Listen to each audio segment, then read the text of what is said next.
Hello नमस्कार मु देवव्रत आपको स्वागत करुच्ची प्रियर यूट्यूब चैनल डीपी एंट्रांस को पिला मैंने आज डिस्कशन करने को जाऊे ओटीएटी ईवीएस प्रैक्टिस सेट 1 जहाँकि निहाती भाव गुरुत्वपूर्ण रही प्रथम थर आम चैनल को देखुं तेज एवं ही लाइक शेयर सब्सक्राइब कर ऑल नोटिफिकेशन को ऑन कर दिंतु जेपरिक आप कौन वीडियो मिस न करती आसतु काल विलंब न करी फास्ट क्वेश्चन देखिए निम्नलिखित मध्यरु केउंटी ईवीएस शिक्षादान मुख्य उद्देश्य नुहे तो आमर जो नेशनल करिकुलम फ्रेमवर्क रही 2005 ता अनुसार शिक्षा गोटे रोट लर्निंग बा गोटे घोषा पद्धति हेबा उचित नुहे कारण एटी पिला माने प्रश्न कौन पचार उद्देश्य नुहे पचार तेणु संज्ञा मन रखा गोटे घोषिकी मन रखा गोटे पिला नेगेटिव पॉइंट तेणु केवल पाठ पुस्तक संज्ञा गुड़िक मन रखा यही पिला राइट आंसर बाकी जो कहला कि ऑप्शन ए बी आउ डी रे बाकी कौन कहला पिला मानक मध्य जो कौतूहल सृष्टि करबा हो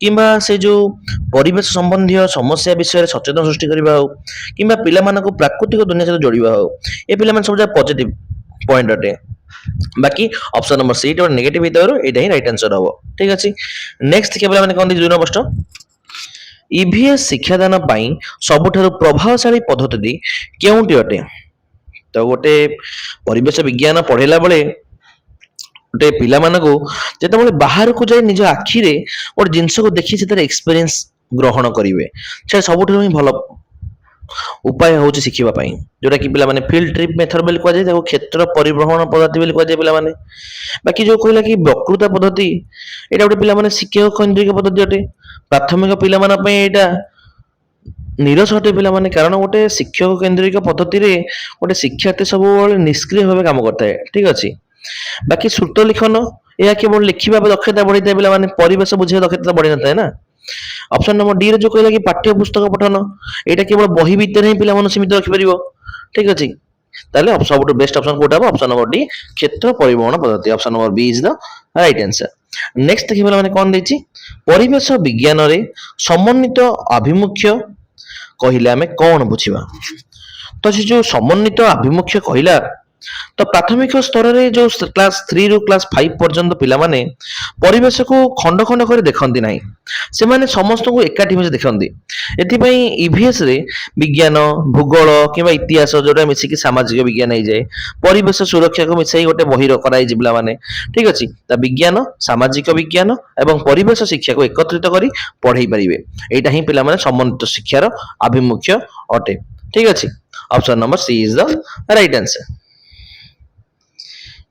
नेक्स्ट देखिए पिला माने कोन दैछि प्राथमिक स्तर रे ईवीएस पाठ्यक्रम किपरि हेबा दरकार तो आजिकली गोटे शिक्षा व्यवस्था संपूर्ण भाव शिशु केंद्रिक अटे पिला माने जेउंटे पिला मानकर आवश्यकता बा रुचि एवं अनुभूति को सर्वोच्च प्राथमिकता दिया जाय पिला माने तो एटा गोटे चाइल्ड सेंटर्ड करिकुलम अटे पिला माने तो शिशु केंद्रिक शिक्षा दान हवा दरकार पिला माने कारण विषय केंद्रिक कहले कोन एथिरे केवल हम कंटेंट नहीं पिला माने जोर दिया जाय तापरे शिक्षक केंद्रिक कहले कोन बुझिबा जोठी शिक्षक ही प्रधान अटंदी पिला माने निष्क्रिय होई काम करतांदी परीक्षा केंद्रिक कहले कोन बुझिबा केवल एटा गोटे मार्क आनिया पे गुरुत्व देते शिखिबा पर तो गुरुत्व देनथा ना तो option number C is the right answer next देखिए बोलने कोन दैछि 5 नंबर प्रश्न जने शिक्षक भावे आपण पिला मानको चिड़ियाखाना नेबा पछर मूल कारण कोन हेबा उचित तो बोले चिड़ियाखाना गोटे पिला माने जिबे तो बहिरे पढ़िथिबा पशु पक्षी को वास्तव रे देखिबे पिला माने ताको गोटे एक्टिव लर्निंग पिला माने अनुभव से माने करंती बाकी से जो कहिला कि पिला मानको मनोरंजन प्रदान करिबा तो एटा पिला माने तर मुख्य लक्ष्य नुहे पाठ्यक्रम सारिबा एक नेगेटिव चिंताधारा पिला माने एटा भी हबनी बाकी पशु मानक सहित खेलिबा चिड़ियाखाना तो संभव नु सुरक्षित भी नुहे तो एटा भी हबनी तो पिला मानको सक्रिय शिक्षण अभिज्ञता प्रदान करिबा एटा ही पिला माने उपयुक्त आंसर हो option number C is the right answer next देखिए मैंने कौन दैछि 5 नंबर प्रश्न तब लाइक शेयर सब्सक्राइब करी ऑल नोटिफिकेशन को ऑन कर दियंतु जेपरि आपण कोनोसी वीडियो मिस न करंती ईवीएस रे मूल्यांकन बा असेसमेंट रो मुख्य लक्ष्य कोन गोटे मूल्यांकन रो प्रकृत उद्देश्य पिला माने कोन पिला माने केउठी बुझी पारुनांती ताहाकू जानी तार जो लर्निंग गैप्स रहिछि एवं तार निज शिक्षादान पद्धति को पिला माने केन सुधार जे परिबो ताको संशोधन कर जे परिबो सेही टाइम पिला माने को करा जिवो डायग्नोसिस टेस्ट बा रिमेडियल टेस्ट करा जे पिला माने ठीक अछि आ एनरिचमेंट କାହା ପାଇଁ କରାଯାଇଥାଏ? ଯୋଉମାନେ ସବୁ ପ୍ରତିଭାବାନ ପିଲାମାନଙ୍କୁ ଏନରିଚମେଣ୍ଟ କ୍ଲାसेସ୍ ଦିଆଯାଏ ପିଲାମାନେ, ଯେହେତୁ ଏମାନଙ୍କୁ ନିଦାନାତ୍ମକ ପରୀକ୍ଷଣ ମୂଲ୍ୟାୟନ କରାଯାଇଥାଏ ବା ରିମେଡିଆଲ କ୍ଲାसेସ୍ କରାଯାଇଥାଏ। କୋଉ କୋଉ ପାଇଁ କରାଯାଇଥାଏ? ଯୋଉମାନଙ୍କର ଶିକ୍ଷଣର ଅଭାବକୁ ଚିହ୍ନଟ କରିବା ପାଇଁ ଆଉ ସଂଶୋଧନ କରିବା ପାଇଁ ପିଲାମାନଙ୍କୁ ମୂଲ୍ୟାୟନ କରାଯାଇଥାଏ। ଠିକ ଅଛି, option number B is the right answer. ବାକି ପିଲାମାନଙ୍କୁ ତ ଗ୍ରେଡ ବା ପାସ୍ ଫେଲ କରିବା ଆମ ଆଧୁନିକ ଶିକ୍ଷା ବ୍ୟବସ୍ଥାର ଲକ୍ଷଣ ନୁହଁ। ବାକି ଯୋଉ କହିଲା ପିଲାଙ୍କୁ ଶ୍ରେଣୀ ଗୃହରେ ରୁଦ୍ଧ କରି ରଖିବା, ଏଇଟା ପିଲାମାନେ ସମ୍ପୂର୍ଣ୍ଣ ନେଗେଟିଭ ପଏଣ୍ଟ, ଏଇଟା ବି ହବନି। ପିଲାମାନଙ୍କ ମଧ୍ୟରେ ପ୍ରତିଯୋଗିତା ସୃଷ୍ଟି କରିବା ଅନୁଚିତ, ପିଲାମାନେ ସହଯୋଗୀ ରହିବା ଦରକାର ପିଲାମାନେ। ଠିକ ଅଛି, ନେକ୍ସଟ 7 ପ୍ରଶ୍ନ କଣ ଦେଇଛି? NCF 2005 ଅନୁଯାୟୀ ପ୍ରାଥମିକ ସ୍ତରରେ ଇଭିଏସ୍ ଶିକ୍ଷାରେ କେଉଁଟି ଉପରେ ଗୁରୁତ୍ୱ ଦିଆଯାଇଛି? ତ ଆମର ଯୋଉ NCF 2005 ର ସବୁଠାରୁ ମାର୍ଗଦର୍ଶିକ ସିଦ୍ଧାନ୍ତ ପିଲାମାନେ କଣ? Connecting knowledge to life outside the school ପିଲାମାନେ, ତ ବହିର ପାଠ ବା ଗାଁ ସମାଜ ଏବଂ ବାସ୍ତବ ଜୀବନ ସହିତ ଜଡିତ ହେବା ଉଚିତ ପିଲାମାନେ, ଯୋଉଟା କି ଅପସନ ନମ୍ବର ଏ ରେ ହିଁ କହିଲା ଶ୍ରେଣୀ ଗୃହର ଶିକ୍ଷାକୁ ବାହ୍ୟ ଦୁନିଆ ସହିତ ଯୋଡିବା। ଠିକ ଅଛି, option number A is the right answer. ବାକି ସେ ଯୋଉ କହିଲା କି ବୈଷୟିକ ଶବ୍ଦ ବା ମନେ ରଖିବା ଉପରେ NCF ପିଲାମାନେ ସବୁବେଳେ ବାରଣ କରିଥାଏ। ଆଉ ଯୋଉ କେବଳ ଲେଖିବା କେବଳ ଅଛି ମାନେ ନେଗେଟିଭ ପିଲାମାନେ, ଏଇଟା ତ ହବାର ଚାନ୍ସ ନାହିଁ। ଆଉ କଠିନ ପରୀକ୍ଷା କରିବା ତ ଶିକ୍ଷାକୁ ସେଇଟା ସମ୍ପୂର୍ଣ୍ଣ ସଂକୁଚିତ କରିଦେବେ ପିଲାମାନେ, ପିଲାମାନଙ୍କର ପାଠ ପଢା ପ୍ରତି ଆଗ୍ରହ କମିଯିବ ପିଲାମାନେ, ତ ଏଇଟା ବି ହବନି। Option number A is the best answer. Next ଦେଖିବା କଣ ଦେଇଛି 7 ନମ୍ବର ପ୍ରଶ୍ନ। ଇଭିଏସ୍ ଶିକ୍ଷାଦାନରେ କାହାଣୀ ଓ କବିତା ବ୍ୟବହାର କରିବାର ଲାଭ କଣ? ତ କାହାଣୀ ଶୁଣିଲେ ପିଲାମାନେ ମନେ ମନେ ଏକ ଚିତ୍ର ତିଆରି କରନ୍ତି ପିଲାମାନେ, ଯାହା ଫଳରେ ସେମାନଙ୍କ ମନରେ ଯୋଉ କ୍ରିଏଟିଭିଟି ବା ଇମାଜିନେସନଟା, ଗୋଟେ କଳ୍ପନା ଶକ୍ତି ପିଲାମାନେ ବଢିଥାଏ ଏବଂ କଠିନ ବିଷୟ ମଧ୍ୟ ସହଜ ହୋଇଯାଇଥାଏ ପିଲାମାନେ। ତ କଳ୍ପନା ଶକ୍ତି ବୃଦ୍ଧି କରିବା ଏବଂ ବିଷୟବସ୍ତୁକୁ ଆକର୍ଷଣୀୟ କରିବା ପାଇଁ କାହାଣୀ ଓ କବିତାର ବ୍ୟବହାର କରିବା ଲାଭଦାୟକ ପିଲାମାନେ ଅଟେ। ଠିକ ଅଛି, option number C is the right answer. ବାକି ସେ ଯୋଉ କହିଲା କି ଏହା ଗୋଟେ ପିଲାମାନଙ୍କୁ ଭାଷା ଶିଖେଇବା, ଏଇଟା ଗୋଟେ ଇଭିଏସ୍ କ୍ଲାସରୁମରେ ଅଟେ ପିଲାମାନେ, ଭାଷା ଶିଖିବା କ୍ଲାସ ନୁହଁ, ଓଡିଆ କ୍ଲାସ ତ ନୁହଁ ନା।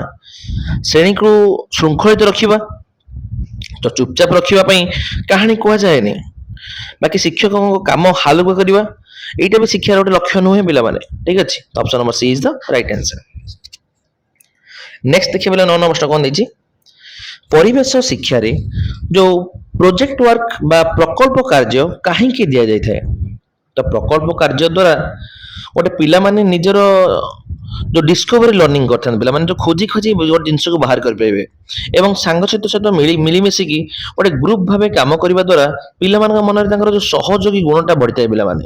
ଠିକ ଅଛି, ତ ପିଲାମାନଙ୍କ ମଧ୍ୟରେ ଅନୁସନ୍ଧାନ ଏବଂ ସହଯୋଗର ମନୋଭାବ ବୃଦ୍ଧି କରିବା ପାଇଁ ପ୍ରୋଜେକ୍ଟ ୱାର୍କଟା କରାଯାଇଥାଏ।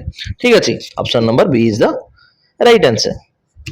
ବାକି ପିଲାମାନଙ୍କୁ ବ୍ୟସ୍ତ ରଖିବା ପାଇଁ ବା ଟାଇମ ପାସ୍ କରିବା ପିଲାମାନେ ଏଟା ଭୁଲ, ଅଭିଭାବକମାନଙ୍କୁ ଖୁସି କରିବା ପାଇଁ ଏଇଟା ବି ତ ନୁହଁ, କେବଳ ଦେଇଛି ସେଇଟା ବି ନେଗେଟିଭ, ତ ଏଇଟା ବି ହବାର ନାହିଁ।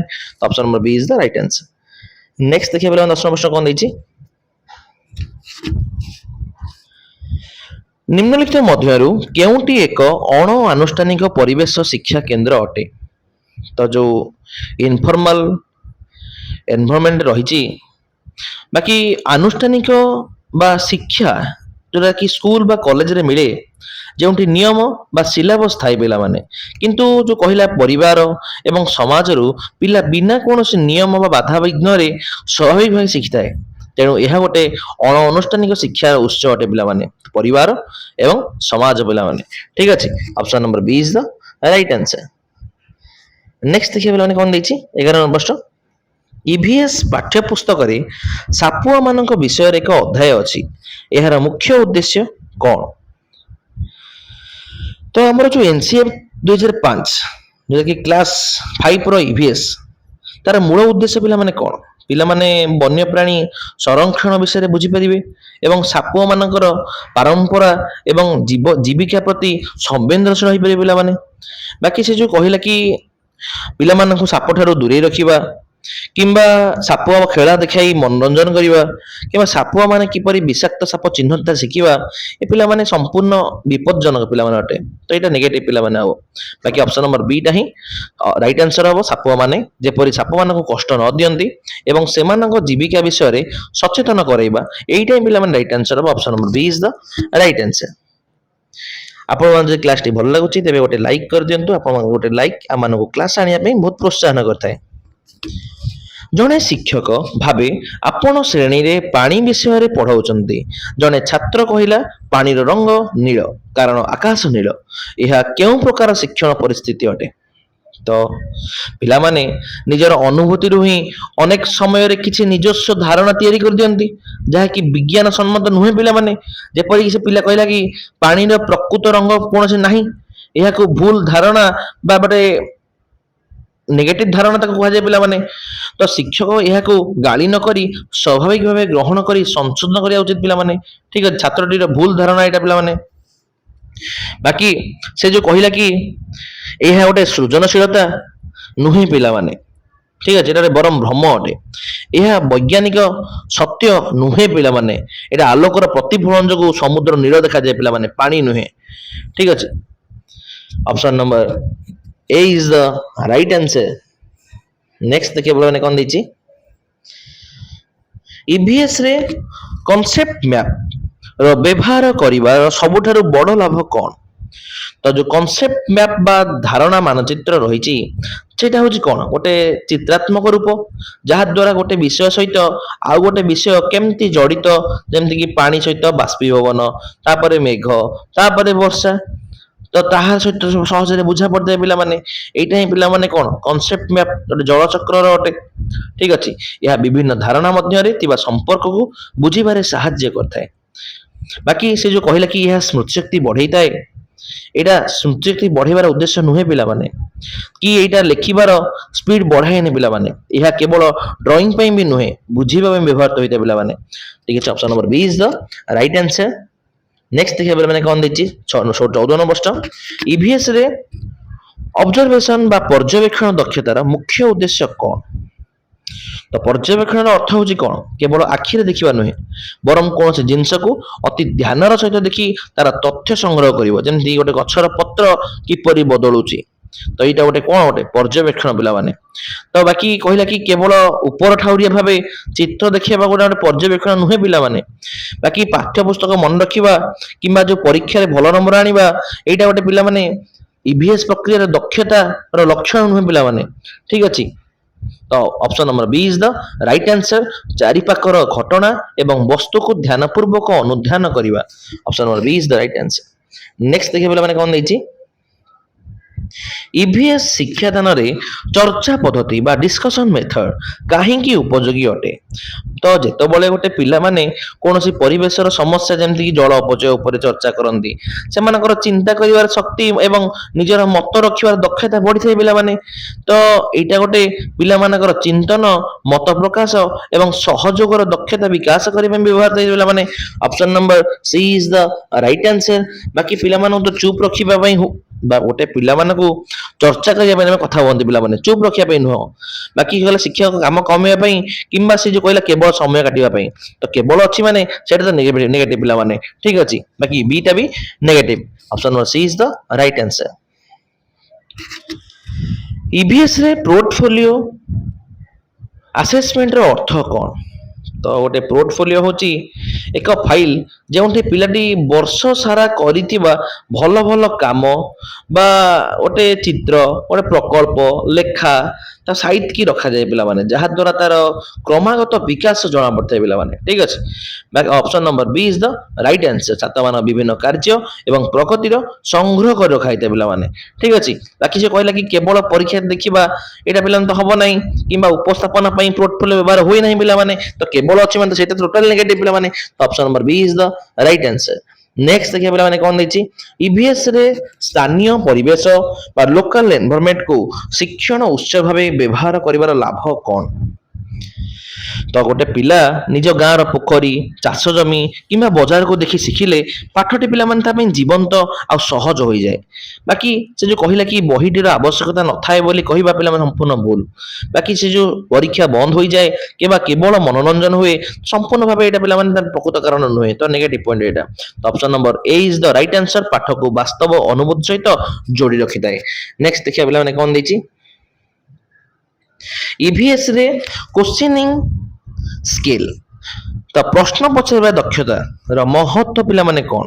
ଶ୍ରେଣୀ ଗୃହରେ ପ୍ରଶ୍ନ ପଚାରିବା ଦ୍ୱାରା ଗୋଟେ ପିଲାଟି ଭିତରେ କାହିଁକି କେମିତି ଜାଣିବାର ଇଚ୍ଛା ଜାଗ୍ରତ ହୋଇଥାଏ ଏବଂ ସେ ଗଭୀର ଭାବେ ପିଲାମାନେ ଚିନ୍ତା କରିଥାଏ। ଠିକ ଅଛି। ବା ପ୍ରଶ୍ନ ପଚାରିବା ଗୋଟେ ଦଣ୍ଡର ମାଧ୍ୟମ ନୁହେଁ ପିଲାମାନେ, କି କେବଳ ପିଲାମାନଙ୍କୁ ଶାନ୍ତ ରଖିବା ବା ଡରାଇବା ପାଇଁ ମଧ୍ୟ ପ୍ରଶ୍ନ ପଚାରିବା ଉଚିତ ନୁହେଁ ପିଲାମାନେ। ତ ପିଲାର ଜିଜ୍ଞାସା ଆଉ ଉଚ୍ଚସ୍ତରୀୟ ଚିନ୍ତାଧାରାର ବିକାଶ କରିବା ପାଇଁ ପ୍ରଶ୍ନ ପଚାରିବା ନିହାତି ଭାବେ ଦରକାର ପିଲାମାନେ। Option number B is the right answer. Next ଦେଖିବା 19 ନମ୍ବର କ'ଣ ଦେଇଛି? ଇଭିଏସ୍ ରେ ଲର୍ଣ୍ଣିଂ ବାଇ ଡୁଇଂ ନୀତି କାହା ସହିତ ଜଡ଼ିତ? ତ ଏଇ ଗୋଟେ ପ୍ରତିଷ୍ଠିତ ଶିକ୍ଷାବିତ ଜନ୍ ଡୁଇ, ଯିଏକି ପ୍ରଗତିଶୀଳ ଶିକ୍ଷା ବା ପ୍ରୋଗ୍ରେସିଭ ଏଜୁକେସନର ଜନକ ଅଟନ୍ତି। ସେ ହିଁ ଲର୍ଣ୍ଣିଂ ବାଇ ଡୁଇଂ ର କାର୍ଯ୍ୟ ମାଧ୍ୟମରେ ଶିକ୍ଷା ଉପରେ ସବୁଠାରୁ ଗୁରୁତ୍ୱ ଆରୋପ ପିଲାମାନେ କରିଥିଲେ। ଠିକ ଅଛି। ବାକି ଆଇଏନ୍ ପାଭଲଭ ହଉ କିମ୍ବା ସ୍କିନର ହଉ, ସେମାନେ ଅଟନ୍ତି କୋଉମାନେ? ବ୍ୟବହାରବାଦୀ ଅଟନ୍ତି, ଯିଏକି ଉଦ୍ଦୀପକ ବା ଗୋଟେ କଣ୍ଡିସନିଂ ଉପରେ କାମ କରିଛନ୍ତି ପିଲାମାନେ। ଆଉ ସିଗମଣ୍ଡ ଫ୍ରୁଏଡ, ଯିଏକି ଗୋଟେ ମନୋବିଜ୍ଞାନ ବିଶ୍ଳେଷଣାତ୍ମକ ପିଲାମାନେ ଅଟନ୍ତି। ଠିକ ଅଛି। ତ option number A is the right answer, John Dewey. EVS ପାଠ୍ୟକ୍ରମରେ ବିବିଧତା ବିଷୟକୁ ସାମିଲ କରିବାର ଉଦ୍ଦେଶ୍ୟ କ'ଣ? ତ ଆମ ଦେଶରେ ବିଭିନ୍ନ ପ୍ରକାର ପରିବେଶ ଏବଂ ସଂସ୍କୃତି ରହିଛି। ପାଠରେ ଏହା ରହିଲେ ପିଲାମାନେ ସମସ୍ତଙ୍କୁ ସମ୍ମାନ ଦେବା ଏବଂ ସମସ୍ତଙ୍କ ସହିତ ମିଳିମିଶି ଶିଖିପାରନ୍ତି ପିଲାମାନେ, ଯାହାକୁ ଇନକ୍ଲୁସିଭ ଆଟିଚ୍ୟୁଡ ପିଲାମାନେ କୁହନ୍ତି। ଠିକ ଅଛି।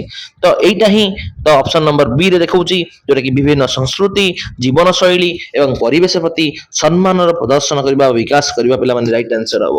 ବାକି ସେ ଯୋଉ କହିଲା କି ପାର୍ଥକ୍ୟ ସୃଷ୍ଟି କରିବା ବା ଭେଦଭାବ ସୃଷ୍ଟି କରିବା ଶିକ୍ଷାର କାମ ନୁହେଁ ପିଲାମାନେ। ପ୍ରତିଯୋଗିତା ବଢେଇବା ପିଲାମାନେ ସମ୍ପୂର୍ଣ୍ଣ ଭାବେ ନେଗେଟିଭ ପଏଣ୍ଟ ପିଲାମାନେ। ତ କେବଳ ଅଛି ତ ସେଇଟା ନେଗେଟିଭ ପଏଣ୍ଟ ପିଲାମାନେ। Option number B is the right answer. Next ଦେଖିବା ପିଲାମାନେ କ'ଣ ଦେଇଛି? ଇଭିଏସ୍ ରେ ରୋଲ ପ୍ଲେ ବା ଭୂମିକା ଅଭିନୟ ବ୍ୟବହାର କରିବାର ମୁଖ୍ୟ ଲାଭ କ'ଣ? ଯଦି ଜଣେ ପିଲା କ୍ଲାସରୁମରେ ଗଛ ବା ଜଙ୍ଗଲର ସୁରକ୍ଷାକାରୀ ଭୂମିକାରେ ଅଭିନୟ କରେ, ତେବେ ସେ ସେହି ସମସ୍ୟାକୁ ନିଜ ଭିତରେ ଅନୁଭୂତି ଆଣିପାରିଥାଏ ପିଲାମାନେ। ଠିକ ଅଛି। ଗୋଟେ ଏମ୍ପାଥି ଆଣ୍ଡ ଗୋଟେ ଏକ୍ସପେରିଏନ୍ସିଆଲ ଲର୍ଣ୍ଣିଂ ଏଟା ଅଟେ ପିଲାମାନେ। ତ ବିଷୟକୁ ଅନୁଭବ ମାଧ୍ୟମରେ ବୁଝିବାର ସୁଯୋଗ ଦେଇପାରନ୍ତି ପିଲାମାନେ। ତ option number B is the right answer. ତ ବାକି ତ ସବୁ ତ ନେଗେଟିଭ ପଏଣ୍ଟ ପିଲାମାନେ ହବ। ଠିକ ଅଛି। ଇଭିଏସ୍ ରେ ଜଣେ ଶିକ୍ଷକ ଯଦି ଛାତ୍ରମାନଙ୍କୁ ଗାଁର ଜଳ ଉତ୍ସ ଉପରେ ସର୍ଭେ କରିବାକୁ କୁହନ୍ତି, ତେବେ ଏହା କେଉଁ ପଦ୍ଧତିର ଉଦାହରଣ ଅଟେ? ତ ସର୍ଭେ କରିବା, ତଥ୍ୟ ସଂଗ୍ରହ କରିବା ଏବଂ ତାହା ଉପରେ ରିପୋର୍ଟ ପ୍ରସ୍ତୁତ କରିବା ହେଉଛି ଗୋଟେ ପ୍ରକଳ୍ପ କାର୍ଯ୍ୟର ମୂଳ ଲକ୍ଷ୍ୟ। ଏହା ପିଲାମାନଙ୍କୁ ବାସ୍ତବ ସମସ୍ୟା ସହିତ ଜଡ଼ିତ କରିଥାଏ ପିଲାମାନେ। ଠିକ ଅଛି। ଏଇଟା ଗୋଟେ ପ୍ରୋଜେକ୍ଟ ମେଥଡ ବା ପ୍ରକଳ୍ପ ପଦ୍ଧତି ଅଟେ। Option number B is the A is the right answer. ବାକି ସେ ଯୋଉ କହିଲା କି ବକ୍ତୃତା ପଦ୍ଧତି, ବକ୍ତୃତା କେବଳ ଶିକ୍ଷକ ହିଁ କୁହନ୍ତି ପିଲାମାନେ। ଶ୍ରୁତ ଲିଖନରେ ପିଲାମାନେ ଶୁଣି ଶୁଣି ଲେଖନ୍ତି। ଏଗୁଡ଼ିକ କୌଣସି ସମ୍ପର୍କ ହିଁ ନାହିଁ ଏଥିରେ ପିଲାମାନେ। ଠିକ ଅଛି। Option number A is the right answer. Next ଦେଖିବା 23 ନମ୍ବର କ'ଣ ଦେଇଛି? ଇଭିଏସ୍ ରେ କଣ୍ଟିନ୍ୟୁଅସ୍ ଆଣ୍ଡ କମ୍ପ୍ରେହେନ୍ସିଭ ଇଭାଲୁଏସନ ବା ସିସିଇ ର ମୁଖ୍ୟ ଲକ୍ଷ୍ୟ କ'ଣ? ତ ଯୋଉ ନିରନ୍ତର ଏବଂ ବ୍ୟାପକ ମୂଲ୍ୟାୟନ ରହିଛି, ତାର ଅର୍ଥ ହେଉଛି କ'ଣ? ଗୋଟେ ପିଲାର କେବଳ ପାଠ ପଢା ନୁହେଁ, ବରଂ ତାର ବ୍ୟବହାର, ଖେଳକୁଦ, ଚିତ୍ରାଙ୍କନ ଆଦି ସବୁ ଦିରେ ଯେମିତି କୋସ୍କଲାଷ୍ଟିକ ଆଣ୍ଡ ସ୍କଲାଷ୍ଟିକ ସବୁ ଯାକର ବର୍ଷ ସାରାର ମୂଲ୍ୟାୟନ ପିଲାମାନେ ହେଇପାରିବ। ଯେମିତି ଗୋଟେ ପିଲାର ସର୍ବାଙ୍ଗୀନ ବିକାଶର ନିରନ୍ତର ମୂଲ୍ୟାୟନ କରିବା ହିଁ ପିଲାମାନେ ଏଇଟାର ଉଦାହରଣ ଅଟେ। Option number B is the right answer. Next ଦେଖିବା ପିଲାମାନେ 24 ନମ୍ବର କ'ଣ ଦେଇଛି? ଗଠନମୂଳକ ମୂଲ୍ୟାୟନ ବା ଫର୍ମେଟିଭ ଆସେସମେଣ୍ଟ ଇଭିଏସ୍ ରେ କେବେ କରାଯାଇଥାଏ? ତ ଗୋଟେ ଫର୍ମେଟିଭ ଆସେସମେଣ୍ଟଟା ପାଠ ପଢା ସମୟରେ ହିଁ କରାଯାଇଥାଏ, ଯେପରିକି କ୍ଲାସରୁମରେ ପ୍ରଶ୍ନ ଉତ୍ତର ବା କୁଇଜ କମ୍ପିଟିସନ କରିବା, ଯାହାଦ୍ୱାରା କି ଶିକ୍ଷକ ଜାଣିପାରିବେ ପିଲା ବୁଝୁଛି କି ନାହିଁ ଏବଂ ସେହି ଅନୁସାରେ ସେ ପାଠ ପଢା ସୁଧାରି ପାରିବେ। ଠିକ ଅଛି। ବର୍ଷ ଶେଷରେ ଯାହା କରାଯାଇଥାଏ କ'ଣ କରନ୍ତି? ସମିଟି ପିଲାମାନେ କୁହାଯାଇଥାଏ। ଠିକ ଅଛି। ତ option number C is the right answer. ଶିକ୍ଷାଦାନ ଶିକ୍ଷଣ ପ୍ରକ୍ରିୟା ଚାଲିଥିଲା ସମୟରେ କରାଯାଇଥାଏ। ନେକ୍ସଟ ଦେଖିବା ପିଲାମାନେ କ'ଣ ଦେଇଛି? 25 ନମ୍ବର ପ୍ରଶ୍ନ। ଜଣେ ଛାତ୍ର ପରିବେଶ ପ୍ରଦୂଷଣ ଉପରେ ଏକ ଚାର୍ଟ ପ୍ରସ୍ତୁତ କଲା, ଯେଉଁଥିପାଇଁ ସେ ଅନେକ ନୂଆ ତଥ୍ୟ ଦେଇଛି। ଏହା ପିଲାଟିର କେଉଁ ଦକ୍ଷତାକୁ ଦର୍ଶାଉଛି? ତ ଯେତେବେଳେ ନୂଆ ତଥ୍ୟକୁ ବୁଝେ ଏବଂ ତାର ଭଲ ମନ୍ଦ ବିଚାର କରି ଏକ ଚାର୍ଟ ଆକାରରେ ଉପସ୍ଥାପନା କରିବା ଏକ ଉଚ୍ଚ ଚିନ୍ତନ ଏବଂ ବିଶ୍ଳେଷଣ କରିବା ଦକ୍ଷତା ଆବଶ୍ୟକତା ଥାଏ ପିଲାମାନେ। ଏଇଟା ଗୋଟେ ବିଶ୍ଳେଷଣାତ୍ମକ ଦକ୍ଷତାର ଉଦାହରଣ ଅଟେ ପିଲାମାନେ। ଠିକ ଅଛି। ଆଉ ଗୋଟେ ଆନାଲିଟିକାଲ ସ୍କିଲ୍ ଅଟେ ପିଲାମାନେ। Option number B is the right answer. ବାକି ସେ ଯୋଉ କହିଲା କି ସଂଗ୍ରହ ଦକ୍ଷତା ଗୋଟେ କେବଳ ସଂଗ୍ରହ କରିବା ଏକ ସାଧାରଣ କାମ ଅଟେ ପିଲାମାନେ, କିନ୍ତୁ ପ୍ରଶ୍ନରେ ନୂଆ ତଥ୍ୟ ସହିତ ଚାର୍ଟ ପ୍ରସ୍ତୁତ କରିବାକୁ କୁହାଯାଇଛି, ତେଣୁ ସେଇଟା ଗୋଟେ ବିଶ୍ଳେଷଣକୁ ବୁଝାଉଛି ପିଲାମାନେ। ତ ବାକି ସୂତ୍ର ଲେଖନ ତ ଏଠି କୌଣସି ଭୂମିକା ହିଁ ନାହିଁ କି ସମାଜର ଭୂମିକା ହିଁ ନାହିଁ। ଠିକ ଅଛି, ନେକ୍ସଟ 26 କଣ ଦେଇଛି? 26 କଣ ଦେଇଛି ପିଲାମାନେ? ଇଭିଏସ୍ ଶ୍ରେଣୀରେ ପରୀକ୍ଷଣ ବା ଏକ୍ସପେରିମେଣ୍ଟେସନ କାହିଁକି ଜରୁରୀ ପିଲାମାନେ? ଯେତେବେଳେ ଗୋଟେ ପିଲା ନିଜେ ପରୀକ୍ଷା କରେ, ଯେମିତିକି କେଉଁ ଜିନିଷ ଜାଣିପାରି ପାଣିରେ ଭାସୁଛି ଏବଂ କେଉଁଠି ବୁଡୁଛି, ତ ଯେତେବେଳେ ସେ ସବୁ ଭଲ ଭାବେ ଶିଖିପାରେ, ସେଇଟା ହିଁ ପିଲାମାନେ ନିଜେ କରିକି ହିଁ ଶିଖିବା ପାଇଁ ବ୍ୟବହାର କରିଥାଏ ପିଲାମାନେ ପରୀକ୍ଷଣ। ତ ଗୋଟେ ଲର୍ଣ୍ଣିଂ ବାଇ ଡୁଇଂ ଏଇଟା ଅଟେ ପିଲାମାନେ, ହ୍ୟାଣ୍ଡସ୍ ଅନ୍ ଏକ୍ସପିରିଏନ୍ସ ପିଲାମାନେ ଅଟେ। ତ option number C is the right answer, ନିଜେ କରିକି ହିଁ ଶିଖିବ ପିଲାମାନେ। ଠିକ ଅଛି, ବାକି ସେ ଯୋଉ କହିଲା ଶ୍ରେଣୀରେ ଶାନ୍ତି ରକ୍ଷା କରିବା ପାଇଁ, ତ ଏଇଟା ଗୋଟେ ଆକ୍ଟିଭିଟି ରହନ୍ତି ପିଲାମାନେ। ଗୋଟେ ଗୋଟେ ପିଲା ପରୀକ୍ଷା ସମୟରେ ଆକ୍ଟିଭ ହିଁ ରହନ୍ତି, କ୍ଲାସରୁମ ଏକଦମ ଶାନ୍ତ ହିଁ ରହିବେ ନା। ତ ଶିକ୍ଷକଙ୍କ ପାଇଁ ପାରଦର୍ଶିତା ଦେଖେଇବା ପାଇଁ ଶିକ୍ଷା ଦିଆଯାଇ ନଥାଏ, ତ ଏଇଟା ବି ପିଲାମାନେ ହବନି। ଠିକ ଅଛି, option number C is the right answer. Next ଦେଖିବା ପିଲାମାନେ 27 କଣ ଦେଇଛି? ପାଠ୍ୟପୁସ୍ତକ ବ୍ୟତୀତ ଇଭିଏସ୍ ପାଇଁ ଅନ୍ୟ କେଉଁଟି ଉତ୍ତମ ଶିକ୍ଷଣ ଉତ୍ସ ବା ରିସୋର୍ସ ହୋଇପାରିବ? ଗୋଟେ ଇଭିଏସ୍ କେବଳ ବହି ଭିତରେ ସୀମିତ ନୁହେଁ ପିଲାମାନେ, ଗୋଟେ କମ୍ୟୁନିଟି ସଦସ୍ୟ ଯେମିତିକି ଗାଁର ବୟସ୍କ ଲୋକ କିମ୍ବା ଚାଷୀ, ଖବରକାଗଜ ଯେମିତିକି ପରିବେଶ ସମ୍ବାଦ ଏବଂ ବିଶ୍ୱକୋଷ ଯେମିତିକି ପିଲାମାନେ ଇନସାଇକ୍ଲୋପିଡିଆ, ଏ ସବୁ ଗୁଡ଼ିକ ହେଉଛି ପିଲାମାନେ ଉତ୍ତମ ଶିକ୍ଷଣ ଉତ୍ସ ଅଟେ। ତ ଉପରୋକ୍ତ ସମସ୍ତ option D is the right answer. Next ଦେଖିବା ପିଲାମାନେ କଣ ଦେଇଛି? 28 ସ୍ପାଇରାଲ ଆପ୍ରୋଚ କହିଲେ ଇଭିଏସ୍ ପାଠ୍ୟକ୍ରମରେ ଆମେ କଣ ବୁଝିବା? ତ ସ୍ପାଇରାଲ ଆପ୍ରୋଚ ବା ଯୋଉ କ୍ରମବର୍ଦ୍ଧିଷ୍ଣୁ ପଦ୍ଧତି ରହିଛି, ତାର ଅର୍ଥ କଣ? ଗୋଟେ ବିଷୟର ଉଦାହରଣ ଯେମିତିକି ପରିବାର, ଗୋଟେ କ୍ଲାସରେ 3ଟି ସରଳ ଭାବେ ରହିଥିବେ, ଗୋଟେ କ୍ଲାସରେ କ୍ଲାସ 4ରେ ସେହି ବିଷୟ ଟିକେ ବଡ ଆକାରରେ ଥିବ, କ୍ଲାସ 5ରେ ତାର ଆହୁରି ଆକାରରେ ପିଲାମାନେ ଉପସ୍ଥିତ ହୋଇଥିବ। ତ ଯୋଉ କ୍ଲାସର ପାଠ ପରିବାରଟା କ୍ଲାସ 3ରେ ଅଳ୍ପ ଟିକେ ଥିବ, କ୍ଲାସ 4ରେ ତାଠୁ ଟିକେ ଅଧିକ ଥିବ, କ୍ଲାସ 5ରେ ତାଠୁ ଅଧିକ ଥିବ। ଏଇଟା କଣ କ୍ରମବର୍ଦ୍ଧିଷ୍ଣୁ ପଦ୍ଧତି ପିଲାମାନେ ଅଟେ। ଠିକ ଅଛି, ତ ସରଳରୁ ଜଟିଳ କ୍ରମରେ ବିଷୟବସ୍ତୁକୁ ଗଭୀର ଭାବେ ଉପସ୍ଥାପନା କରିବା ହିଁ ସ୍ପାଇରାଲ ଆପ୍ରୋଚର ମୁଖ୍ୟ ଭୂମିକା ଅଟେ ପିଲାମାନେ। ଠିକ ଅଛି, ତ option number B is the right answer। ଠିକ ଅଛି, ନେକ୍ସଟ ଦେଖିବା ପିଲାମାନେ କଣ ଦେଇଛି? 29 ତାପରେ ଗୋଟେ ଲାଇକ୍ ସେୟାର ସବସ୍କ୍ରାଇବ କରିଦିଅନ୍ତୁ ପିଲାମାନେ। ଜଣେ ଇଭିଏସ୍ ଶିକ୍ଷକ ଶ୍ରେଣୀରେ ଯଦି ପୃଥିବୀରେ ସବୁ ପେଟ୍ରୋଲ ଶେଷ ହୋଇଯିବ ତେବେ କଣ ହେବ? ଏହି ପ୍ରଶ୍ନ ପଚାରିଲେ, ତେବେ ଏହାର ଲକ୍ଷ୍ୟ ପିଲାମାନେ କଣ? ତ ଏଇଟା ଗୋଟେ ପିଲାମାନେ ମୁକ୍ତ ଉତ୍ତରମୂଳକ ପ୍ରଶ୍ନ ବା ଓପନ ଏଣ୍ଡେଡ କ୍ୱେଶ୍ଚନ ପିଲାମାନେ ଅଟେ, ଯାହା ଦ୍ୱାରା କି ପିଲାମାନେ ବାସ୍ତବ ଜୀବନର ସମସ୍ୟା ବିଷୟରେ ଚିନ୍ତା କରିବେ, କଳ୍ପନା କରିବେ ଏବଂ ତେଲର ସଂରକ୍ଷଣ କାହିଁକି ଜରୁରୀ ତାହା ବିଷୟରେ ପିଲାମାନେ ବୁଝିପାରିବେ।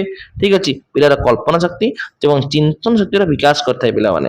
ଠିକ ଅଛି, ବାକି ସେ ଯୋଉ ଅପସନ ଗୁଡ଼ିକ କହିଲା, ତ ପିଲାମାନଙ୍କୁ ଭୟଭୀତ କରାଇବା ବା ଡରେଇବା ଶିକ୍ଷକଙ୍କ ଲକ୍ଷ୍ୟ ନୁହେଁ ପିଲାମାନେ। ଏହା ଯୋଉ କହିଲା କି ସାଧାରଣ ଜ୍ଞାନ ପରୀକ୍ଷା କରିବା, ତ ଏଇଟା ପିଲାମାନେ ନୁହେଁ, ଏଇଟା ଗୋଟେ ଚିନ୍ତନମୂଳକ ପ୍ରଶ୍ନ ଅଟେ ପିଲାମାନେ। ଠିକ ଅଛି, ତ option number B is the right answer. 30 ଦେଖିବା କଣ ଦେଇଛି?